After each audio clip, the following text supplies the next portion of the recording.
মাত্র 2 মাসের ব্যবধানে ফকিনি মেয়েটারে প্রেমের ফাঁদে ফেলাইছস। কলেজের এই বিশ্রী মেয়েটা এখন তোর প্রেমে হাবুডুবু খাইতেছে। আর তোরেও বলি, তুই কি পাগল? তোর এই চেহারা নিয়ে তুই রাজের সাথে আসছিস প্রেম করতে? আয় নাই, তুই নিজের চেহারাটা দেখছো? আয়নাও তো তোরে দেখলে লজ্জা পাবে। মাস ভাইয়া তান্দের লগে প্রেম করতে আইছিস না? আকলিমা, তোর নাম যেমন খ্যাত তেও একটা খ্যাত। যা করে না তো রাজের সাথে প্রেম করতে একদম কাঁদবি না। কিনা চেহারা বা ঢং কি ছেড়ে করে কান্দে। আজকে আমাদের মাঝে আমাদের এক হারিয়ে যাওয়া বন্ধু ফিরে এসেছে। গত 8 বছর ধরেও আমরা যাকে খুঁজে পাইনি সে আর কেউ নয়, আমাদের বন্ধু আকলিমা। পুরো 8টা বছর আমি ছিলাম না তোমাদের মাঝে, যে ছিলাম না এর পেছনে কিন্তু তোমাদের কারো কোনো দোষ নেই। আমি কিন্তু বিন্দু মাত্র কারোর প্রতি রাগ করিনি।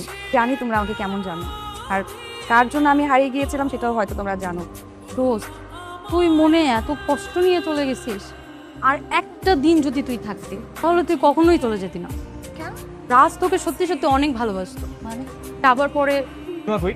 রিমা আজকে আসেনি। তুমি ওকে কালকে যে পরিমাণে অপমান করছো, ক্লাসে আসার কোনো পরিবেশ রাখছো?